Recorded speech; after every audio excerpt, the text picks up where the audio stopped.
Capital TV देख रहे हैं आप। मैं हूं आपके साथ सोनाली। 10 मार्च के नतीजों से पहले तमाम टीवी चैनल आपके लिए एग्जिट पोल लेकर आ रहे हैं। इसी बीच कैपिटल टीवी का एग्जिट पोल 5वें चरण के बारे में क्या कहता है आपको बता दें।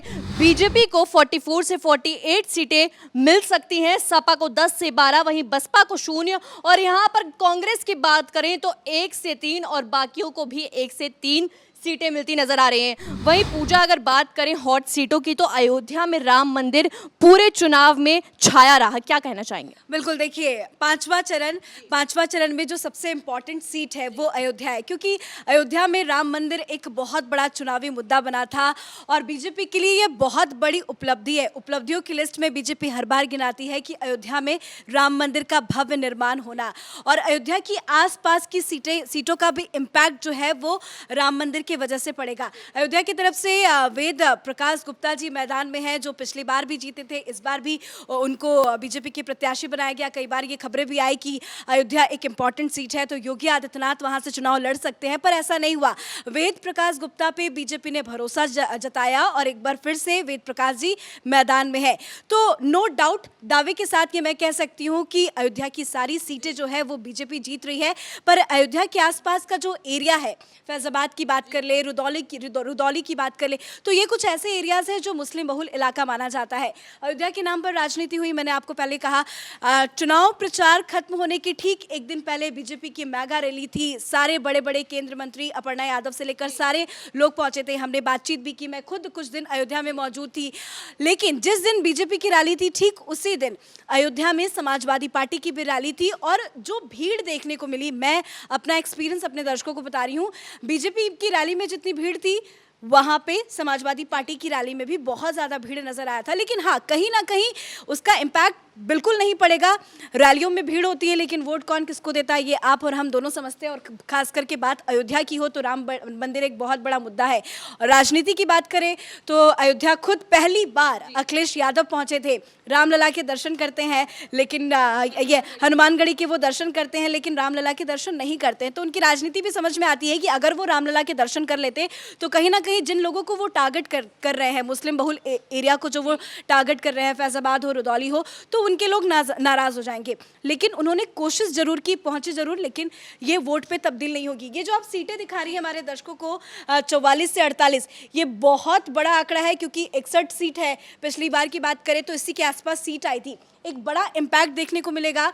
राम मंदिर नो डाउट बहुत बड़ा मुद्दा है, लेकिन बीजेपी बार बार ये कह रही है कि हमारे लिए ये राजनीतिक मुद्दा नहीं है, वो धर्म की बात है, वो हिंदुत्व की बात करते हैं। लेकिन हाँ, उसका प्रभाव पड़ा है क्योंकि हमने ग्राउंड से जो रिपोर्टिंग की, हमने जो पब्लिक ओपिनियन अपने दर्शकों को दिखाए, हर किसी का ये नारा था, सिर्फ अयोध्या में नहीं, अयोध्या की आसपास की सीटों में नहीं, पूरे उत्तर प्रदेश की बात करें तो हर जगह ये नारा चला कि जो राम को लाए हैं वो हम उनको लाएंगे। तो पूजा, आप ग्राउंड लेवल पे गई, आपने बताया अयोध्या में आप काफी दिन रही भी, आपने ग्राउंड लेवल पे कवर किया। राम मंदिर के अलावा कोई मुद्दा है लोगों के पास? बिल्कुल नहीं। मैं तो ये कह रही हूँ कि अयोध्या ही नहीं, पूरे उत्तर प्रदेश में अगर टॉप प्रायोरिटी पे कुछ मुद्दे हैं, एक्सप्रेसवे, एम्स, विकास के मुद्दों को छोड़ दिया जाए, हिंदुत्व के मुद्दे पे, धर्म के मुद्दे पे अगर किसी चीज को जोड़े तो सबसे बड़ा मुद्दा है राम मंदिर। क्योंकि राम मंदिर का निर्माण होना कभी किसी ने सपने में नहीं सोचा होगा और ये नारा भी यूपी चुनाव में गूंजा कि जो राम को लाए हैं हम उनको लाएंगे। तो नो डाउट उत्तर प्रदेश में बीजेपी की तरफ से जो राम मंदिर निर्माण का कार्य किया गया है, बहुत लड़ाइयां हुई, दंगे देखे, पता नहीं किस तरह की राजनीति देखी, लेकिन जो निर्णय लिया गया, राम मंदिर का भव्य निर्माण हो रहा है, इसमें नो डाउट बीजेपी की जीत इस सीटों पे तो मिलनी तय है। जी बिल्कुल, अयोध्या की बात हो गई तो जो राम को लाए हैं हम उनको लाएंगे, ये नारा छाया रहा। लेकिन अब दूसरी हॉट सीट की बात करते हैं, अमेठी की बात करें, सिराथू की बात करें, तो क्या कहना चाहेंगे युधिष्ठिर, माहौल क्या लग रहा है आपको? देखिए, सिराथू सीट पर इस बार डिप्टी सीएम केशव प्रसाद मौर्य लड़ रहे हैं और यहाँ पर मामला जो है कह सकते हैं बहुत ही दिलचस्प है, मुकाबला बहुत दिलचस्प है। और हमारे हिसाब से जो एग्जिट पोल के हिसाब से कैपिटल टीवी का जो एग्जिट पोल है वो साफ तौर पर फिर से वही उम्मीद दिखा रहा है बीजेपी को जो पिछली बार उनकी सीटें आई थी। तो पिछली बार अगर बात करें 2017 में इन्हीं 12 जिलों की 61 सीटों पर जब मतदान हुआ तो 47 सीटें बीजेपी के खाते में गई थी और फिर से बीजेपी इतिहास दोहरा रही है। बड़ी बात यह है कि सपा गठबंधन को सिर्फ 10 से 12 सीटें मिलती हुई दिखाई दे रही हैं एग्जिट पोल के हिसाब से, बाकी कांग्रेस को 1 से 3 मिल रही हैं।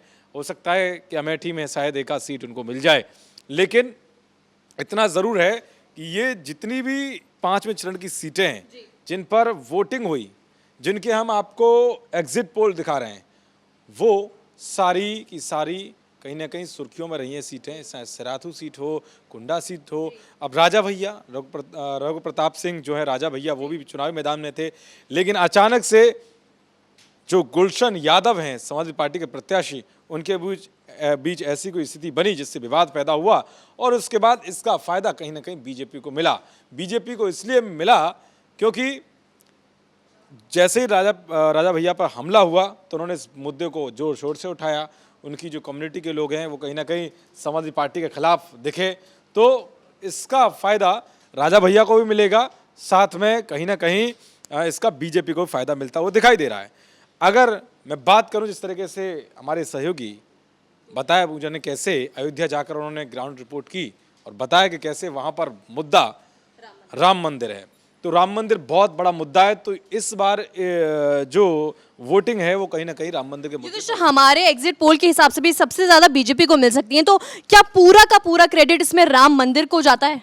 बिल्कुल। इस अब ये आप ये मत सोचिए, भारी अंतर नजर आ रहा है दोनों में। देखिए आप ये मत सोचिए कि जो 61 सीटें हैं इनका अलग अलग हिसाब है, वो अलग बात है, लेकिन कहीं ना कहीं इसमें अयोध्या की सीट जुड़ना इस चरण में, इससे बहुत बड़ी कह सकते हैं कि मजबूती बीजेपी को मिली है। और इस सीट के जरिए बीजेपी ने आसपास की और सीटें हैं उन पर कहीं ना कहीं एक मजबूत पकड़ बनाई है। और कई जगह पिछली बार जिस तरह से चुनाव में 2017 के में क्लीन स्वीप किया थे कई जिलों में, तो इसीलिए इस बार 12 जिलों में से भी बहुत अच्छी स्थिति निकलकर सामने आ रही है बीजेपी की। और बीजेपी ने जो अपने काम किए हैं तो कहीं ना कहीं जनता ने उस पर वोट किया है। अगर प्रयागराज की बात करूं मैं या प्रतापगढ़ की बात करूं, प्रतापगढ़ में भी बहुत कुछ काम किया है, गोंडा में भी काम किया बीजेपी ने, अमेठी में भी जिस तरह के आप देख सकते हैं कि कांग्रेस का एक गढ़ हुआ करता था अमेठी, लेकिन अचानक से बीजेपी की ऐसी आंधी चली कि राहुल गांधी वहाँ से करारी हार मिली उनको और वो सीधे वायनाड भागे चले गए। उन्हें पता था कि हार जाएंगे, इसीलिए वो वहाँ चले गए। इसीलिए बीजेपी ने धीरे धीरे यहाँ मजबूत पकड़ बनाई और अमेठी से सांसद बनी स्मृति ईरानी। और वो लगातार, ऐसा नहीं है कि आप सोच रहे हैं कि अमेठी से वो सांसद बन गई तो बस अब हो गया जो होना था, लेकिन वो लगातार वहाँ पर मजबूत पकड़ बना रही हैं, काम कर रही हैं, वहाँ के विकास कार्यों की समीक्षा करती हैं। जब भी स्मृति ईरानी जाती हैं वहाँ के लोगों से मिलती हैं, तो 2019 के चुनाव का इस बार इम्पैक्ट जरूर अमेठी में पड़ेगा, क्योंकि अगर कांग्रेस के गढ़ को भेदती है बीजेपी 2019 के चुनाव में और स्मृति ईरानी जीतकर संसद पहुंचती हैं और केंद्रीय मंत्री बनती हैं और वो लगातार लोगों के बीच रहती हैं, अमेठी के लोगों के बीच, तो इससे बीजेपी को मजबूती मिली है। और सिराथू में भी बीजेपी का अच्छा प्रदर्शन रहा है, वहां पर डिप्टी सीएम केशव प्रसाद मौर्य। युधिष्ठिर, गोंडा की बात करें, सपा मजबूत दिखाई दे रही है वहाँ पे? देखिए गोंडा में सपा मजबूत भले ही दिखाई दे रही है, लेकिन स्थिति वैसी नहीं है जैसी होनी चाहिए, क्योंकि यहाँ भी बहुत बड़ा विवाद रहा है। पाकिस्तान जिंदाबाद के नारे लगाए गए थे वोटिंग के दौरान, तो ये सब मामला भी सुर्खियों में रहा। तो ऐसा नहीं कह सकते कि एक वहाँ पर त्रिशंकुय एक मुकाबला है कि जो है त्रिकोणीय मुकाबला है, तीनों जगह से कहीं ना कहीं पार्टी के जो दावेदार हैं उनमें जो है बहुत बड़ी लड़ाई दिख रही है। लेकिन नतीजे 10 तारीख को सबके सामने होंगे और ये सच है कि इस बार फिर से बीजेपी प्रचंड बहुमत के साथ आ रही है। और हमारे जो एग्जिट पोल है वो 277 से 295 दिखा रहे हैं। मैं फिर से दिखा दूं एग्जिट पोल, कैपिटल टीवी का एग्जिट पोल 5वें चरण के लिए क्या कहता है? बीजेपी के लिए 44 से 48 सीटें मिल सकती हैं, वहीं सपा 10 से 12, बसपा 0, वहीं कांग्रेस 1 से 3। युधिष्ठिर, क्या ये अमेठी का एक बहुत बड़ा रिजल्ट रह सकता है? देखिए हो सकता है अमेठी से का सीट निकले, क्योंकि बाकी चरणों में हमने देखा 0 पर थी, लेकिन इधर अमेठी है तो शायद 1 से 3 आ गई। देखिए इसके लिए अभी 12 जिले हैं, 12 जिलों में 61 सीटें हैं, तो इनमें एक एक करके तो बहुत समय लगेगा, मैं बताऊंगा। लेकिन इतना ज़रूर हो सकता है कि अमेठी में थोड़ी सी इनकी स्थिति अभी बची हुई है विधानसभा लेवल पर, लेकिन अगर जिले लेवल पर देखें कुछ स्थिति ऐसी नहीं है जिससे ये कुछ नया कर पाए वहाँ पर। तो कांग्रेस की तो आप मानिए मत कुछ भी, क्योंकि कांग्रेस देश से अब कह सकते हैं जैसे डायनासोर विलुप्त हो गया ना, उसी तरीके से डायनासोर की तरह ही कांग्रेस भी धीरे धीरे विलुप्त होती जा रही है और इसकी जो मजबूत पकड़ है कहीं ना कहीं और पार्टी जैसे आम आदमी पार्टी भले ही दस्तक दे चुकी है या फिर बीएसपी फिर से पुनर्जीवित धीरे धीरे हो रही है, लेकिन उस तरीके से नहीं जिस तरीके से उसकी पहले पकड़ थी। अब अगर बात की जाए समाजवादी पार्टी की, उसने गठबंधन किया है कई बातों को लेकर। इस बार बहुत कुछ उन्होंने कयास लगाया। अखिलेश यादव अब कह रहे थे कि एग्जिट पोल तो खराब है, हमारी दोबारा से सरकार बन रही है, लेकिन अखिलेश यादव को समझना होगा कि ज़मीनी स्तर पर जाने से पता चलता है। हमारी पूरी टीम ने, कैपिटल टीवी की टीम ने ज़मीनी हकीकत को टटोला है, लोगों से बातचीत की है।